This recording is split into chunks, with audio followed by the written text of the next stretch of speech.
Hello my dear student, welcome to my channel. আজি আমি এই ভিডিঅ'ত 8.1 6 নম্বৰ প্ৰশ্নটো সমাধান কৰিম। 6 নম্বৰ প্ৰশ্নত কৈছে যদি এংগেল এ আৰু এংগেল বি সূক্ষ্মকোণ হয় যাতে cos a equal to cos b তেন্তে আমি দেখুৱাব লাগে angle A equal to angle B অৰ্থাৎ এংগেল এ আৰু এংগেল বি সমান। প্ৰশ্নত কৈছে এংগেল এ আৰু এংগেল বি টু সূক্ষ্মকোণ, গতিকে আমি ইয়াত এটা সমকোণী ত্ৰিভুজ আঁকিছোঁ। যি দুটা সূক্ষ্মকোণ তাত আমি লিখিম এ বি। এতিয়া সমকোণটো হ'ব চি। এ বি চি এটা সমকোণী ত্ৰিভুজ যাত চি কোণটো সমকোণ। এতিয়া আমি প্ৰুফ কৰিব লাগে যে এংগেল এ আৰু এংগেল বি টু সমান। তাৰ কাৰণে দিয়া আছে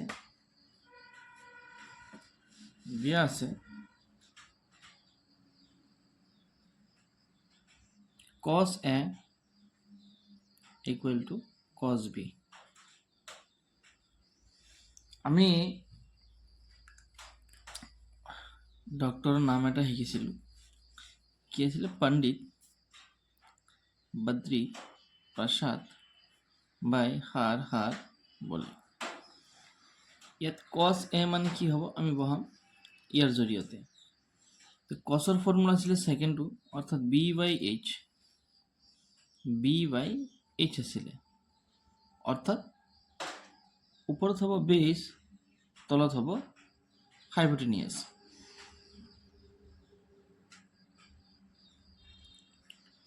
টার্গেট কোণ যদি এ হয়, ইয়াত যেহেতু এ আছে আমি টার্গেট কোণ এ ধৰিব লাগিব। টার্গেট কোণ যদি এ হয় তেন্তে যি বাহুটো আহি এই কোণত লাগা নাই, কি লাগা নাই? বি চি লাগা নাই, বি চি হ'ব পারপেন্ডিকুলার, আৰু যিটো লাগিছে সেইটো হ'ব বেছ,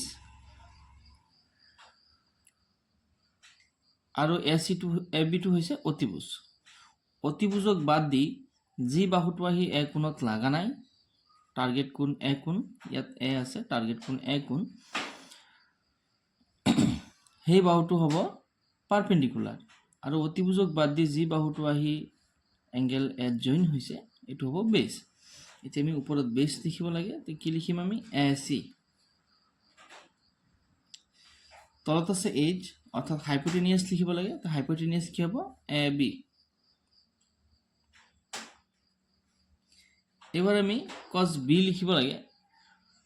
cosৰ ফৰ্মুলা কি হ'ব? b বাই h হ'ব, কিন্তু টাৰ্গেট কোণটো চেঞ্জ হ'ব। ইয়াৰ আগৰটো আমি টাৰ্গেট কোণ এ বুলি ধৰিছিলোঁ, ইয়াত আছিলে এ, সেইকাৰণে এ ধৰি কৰিছিলোঁ। এবাৰ আমি টাৰ্গেট কোণ বি কৰিব লাগিব।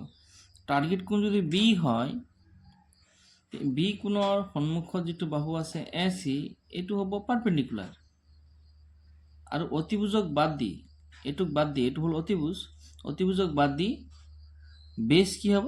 B C. ওপৰত লিখিম আমি বি চি, তলত হ'ব অতিভুজ অর্থাৎ হাইপোটেনিয়াস, কি হ'ব? A B.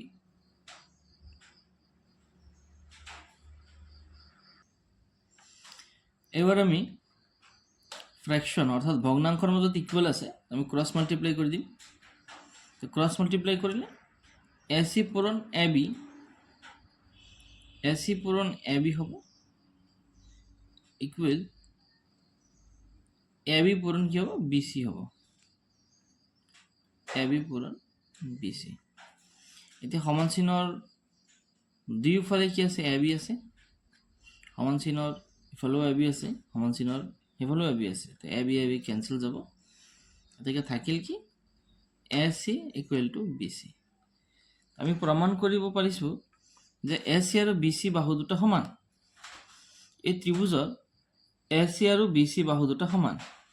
যদি এ চি আৰু বি চি বাহু দুটা সমান হয়, সমান বাহুৰ বিপৰীত কোণ সদায় সমান হয়।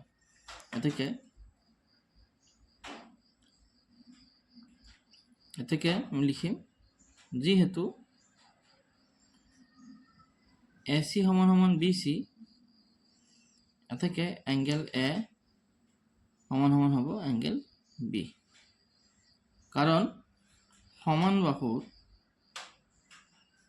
সমান বাহুৰ বিপৰীত কোণবোৰ সদায় কি হয়? সমান হয়। এইটো প্ৰমাণ কৰা হ'ল।